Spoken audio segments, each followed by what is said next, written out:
Hello and welcome to the in-depth series of Drishti IAS. My name is Pooja Dwivedi. Today we are going to discuss the issue with respect to Scotland and the UK. Scotland wants to break away from England, and what is the entire issue? We will discuss that as well. This is Scotland, just for your understanding. So, British Prime Minister Rishi Sunak has quickly rejected a call from the new First Minister of Scotland and leader of the governing Scottish National Party, Humza Yousaf. And he wanted to hold a second referendum for Scotland's independence from the UK. So what is the entire issue? So let's understand the history. The independent kingdom of Scotland was found way back in the 9th century. Since then, it was throughout it, fought wars with the UK because it did not want to become a part of the UK. In 1603, two kingdoms entered a personal union where they and were then ruled by the same monarchs. In 1707, due to economic and political vulnerabilities which were prevailing on both the sides, the two entities, they passed the Acts of Union and entered into a political union which was made under the name of Great Britain. While Scotland could retain, according to it, some of its decision-making powers, it did not get any sort of equal representation in the United Parliament, and that made it marginalized. So there are long-standing cultural and political differences that were also remaining. It all came to a boil, and two referendums in 1979-1997 were passed, which resulted in the formation of new devolved Parliament of Scotland in 1999, and this was given the mandate to form legislation as well as on different devolved issues such as health, transport and education, which could be decentralized. Power to legislate on defense, foreign policy, trade, immigration and currency were reserved with the UK, and the last referendum for independence took place in the year 2014, which resulted in 55% of Scots voted to stay in the 3 centuries old union, while only 45% voted to walk out. So the Scottish National Party is a big deal there. Scottish National Party was formed in 1934 by the merger of two parties. First, the National Party of Scotland, second, the Scottish Party. And this party won its first seat in the British Parliament, which was located in Westminster Abbey, Westminster in a by-election. But the MP refused to take up the seat because there were a lot of clashes regarding it.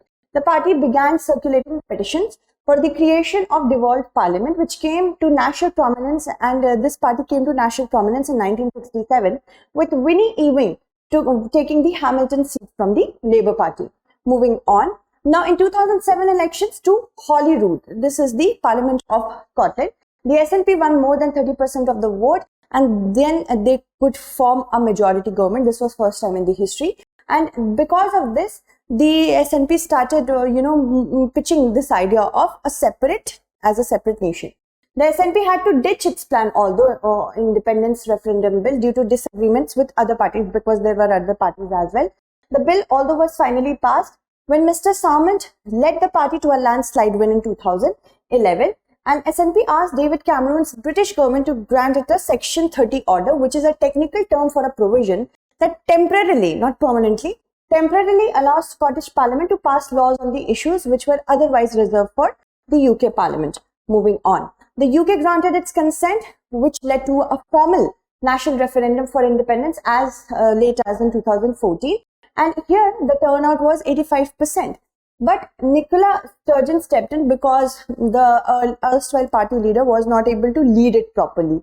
So second referendum, or Indre F2, this is the second referendum, Nicola Sturgeon wants that. 62% of the Scottish people voted to remain in the alliance. So it is not yet popular.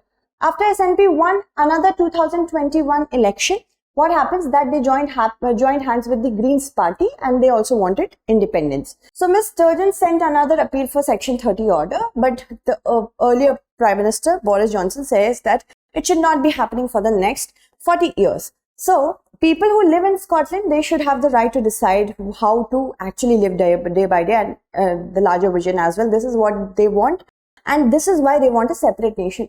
To relinquish doubts over the future Scotland after independence, the SNP has been coming out with white papers on its vision for building a new Scotland so that there is no dicey situation. There are plans to keep using the British pound sterling as its currency after independence. This is one thing.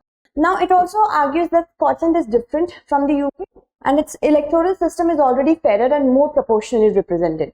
There are other issues also where Scotland has a different perspective than the UK, such as open immigration policy, faster push for green transition, also free university education, geriatric care, etc.